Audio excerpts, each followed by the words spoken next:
Et cette semaine, c'est au métro Château-Rouge, dans le 18e arrondissement de Paris, que l'on retrouve Jean pour une archi-opération séduction dans un appartement de poche qui a apparemment tout d'un grand. Ça se passe au 3e étage d'un immeuble ancien. C'est parti. Nous sommes dans l'entrée. Vous voyez qu'autour de moi, tout a déjà été optimisé. Même au-dessus de la porte, j'ai déjà un rangement, une zone de rangement qui va se prolonger ici. Et la fonction de l'entrée, c'est de desservir les différentes parties de l'appartement. Donc à gauche, j'ai des WC séparés, ce qui est quasiment un luxe dans une telle surface. Et face à moi, j'ai deux directions qui s'offrent. Une direction vers le séjour, la pièce principale, et à droite, ce couloir qui part je ne sais où, et donc qui crée une perspective, c'est-à-dire que là, je crée mentalement une sensation d'espace augmenté, puisque je ne sais pas ce qu'il y a, et le mystère est très important pour créer de l'espace. Alors maintenant, on va explorer la pièce qui nous appelle, le séjour. Un séjour qui cumule les fonctions salon, bureau et rangement surélevé pour alléger visuellement l'espace.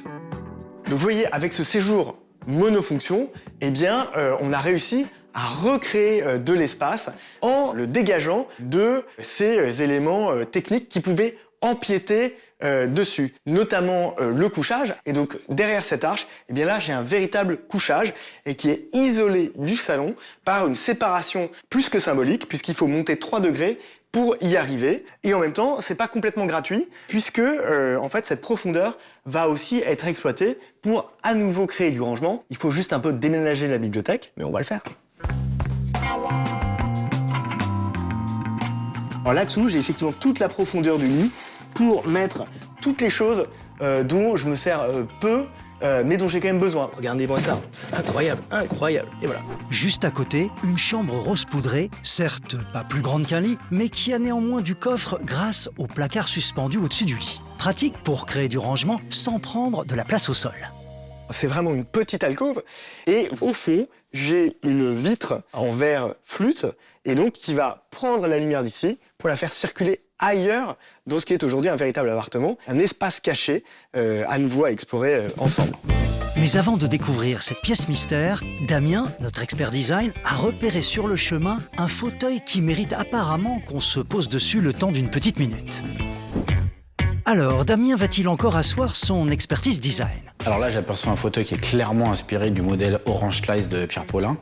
Il faut savoir que c'est un modèle qui marque le tournant de ce que vit le mobilier français à partir des années 60. Les gens ont envie de mobilier plus en court, plus en rondeur, ils ont envie de plus de couleurs, c'est l'avènement du style pop. On a des matières type jersey qu'on peut tendre sur des mobiliers plus courbes. Il y a vraiment une révolution qui se fait dans les salons. Dessiné par le créateur visionnaire Pierre Paulin en 1960, après un passage remarqué chez la firme Tonnet dans les années 50, où il dessine des bureaux, des tables, des chaises, tout en rigueur avec des lignes très modernistes typiques des années 50. Il enchaîne ensuite chez l'éditeur hollandais Artifor, chez qui il s'affranchit du style assez strict du mobilier 50 pour participer à la révolution pop de la décennie suivante. Et ça donne quoi chez Pierre Paulin? Composé de 2 coques identiques en bois pressé en forme d'Orange Slice, quartier d'Orange en français, il a l'avantage de proposer une ligne différente en fonction de son angle de vue. Ludique et très confortable, à l'instar d'un fauteuil Mushroom ou Ribbon, toujours de Pierre Paulin, il a l'avantage de s'insérer aussi bien dans un intérieur classique que contemporain, sous réserve que vous aimiez bien le mélange des genres. Alors question budget, il faut savoir que c'est un modèle qui a cartonné chez Artifor, vous en trouverez assez facilement sur le marché de l'occasion. Il faudra compter autour de 2 000 € pour un modèle retapissé, sachant que c'est toujours édité aujourd'hui chez Artifor et que ça coûte à peu près 2 500 € pour un modèle neuf. Pas de quartier pour l'Orange Slice, qui a donc tout pour nous archi-séduire. Retour à la visite de Jean, qui continue côté cuisine. Et là, je découvre la cuisine.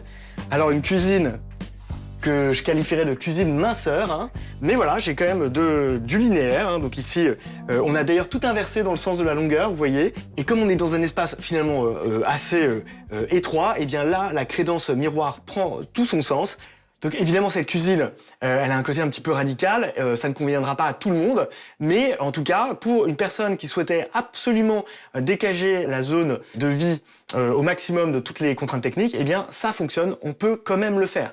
Donc voilà, donc c'est à nouveau une question de choix, mais ça marche.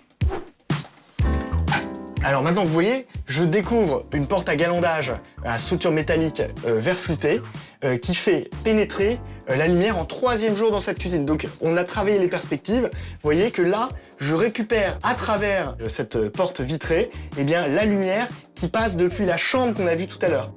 Et derrière, il y a quoi? La salle de bain, mesdames et messieurs.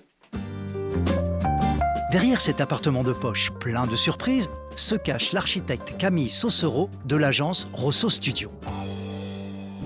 Alors ce qui est très étonnant, c'est que dans 23 mètres carrés, tu as réussi à loger 6 espaces différents ayant chacun leur fonction. Est-ce que ça, justement, ça crée de l'espace? Je pense que ça participe à la sensation d'espace. Effectivement, on passe d'une fonction à l'autre, donc la circulation devient presque plus fluide. Et dans ce petit espace, on a tout ce qu'il faut à portée de main. D'accord, on a différentes zones, et donc le fait de se déplacer d'une zone à l'autre, en fait, crée une sensation d'espace. Et ça en oublie, en fait, le fait que ce soit petit et qu'on n'ait pas des couloirs qui nous amènent à une pièce ou l'autre. Vraiment, tout est assez fluide de cette façon. Donc c'est un peu un appartement surprise, quoi. Exactement. Ok, génial. Bon, ben bravo Camille. Merci. Et merci de nous avoir accueillis. Et ben, je t'en prie, Jean. Un grand merci. Au final, les opti-astuces à retenir ici sont utiliser l'espace au-dessus et au-dessous du lit pour créer du rangement, minimiser les pièces techniques au maximum pour gagner en espace de vie, miser sur les second et 3e jours pour maximiser la circulation de la lumière. L'appartement de poche est peut-être petit par la taille, mais grand par l'opti-inspiration.